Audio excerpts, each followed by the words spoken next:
మీరు ఒక్క విషయం నేను చెప్పాను, డిఎస్సి నేను మొదటి సంతకం పెట్టాను, ఎన్నికల ముందు చెప్పాను, ఒకే మాట చెప్పాను, 16,000 ఉద్యోగాలు, ఒక్క రూపాయి అవినీతి లేకుండా మీకు రిక్రూట్ చేసే బాధ్యత నేను తీసుకుంటానని ఆ రోజు చాలా స్పష్టంగా హామీ ఇచ్చాను. అవునా కాదని అడుగుతున్నా.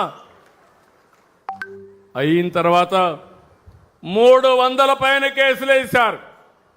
ఉద్యోగాలు ఇవ్వడానికి వీలు లేదని, రిక్రూట్మెంట్ చేయడానికి వీలు లేదని అవన్నీ అధిగమించాం.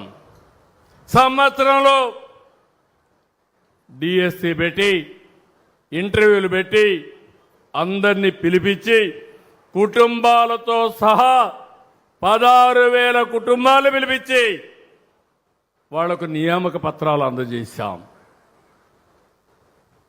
1 ఇయర్ అయింది.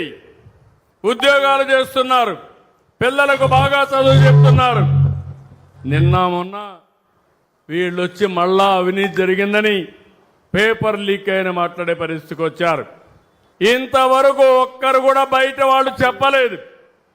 ఎవరు రాజకీయం చేశారంటే గొడ్డలి పార్టీ రాజకీయం చేసే పరిస్థితికి వచ్చారు. ఆ విషయం మీరు గుర్తుపెట్టుకోవాలి.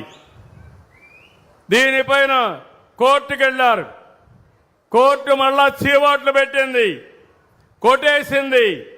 కానీ ఇప్పుడు కూడా ధర్నాలు చేస్తారు. ధర్నాలు చేసే వీళ్ళు చేసే పనులు మీరు చూస్తే ప్రజలకు ఇబ్బంది కలిగించాలని ప్రయత్నం చేస్తున్నారు. ఒక తరాన్ని నాశనం చేశారు. ఇంకొక పక్క ఇప్పుడు జంజీ అని మాట్లాడతారు. వీళ్ళు జంజీ కాదు, గొడ్డలి జే. జగన్మోహన్ రెడ్డి గొడ్డలి. నేను ఒకటే చెప్తున్నా, మీరు చేసే అరాచకాల్ని ఎట్టి పరిస్థితుల్లో ఉపేక్షించే సమస్య లేదు.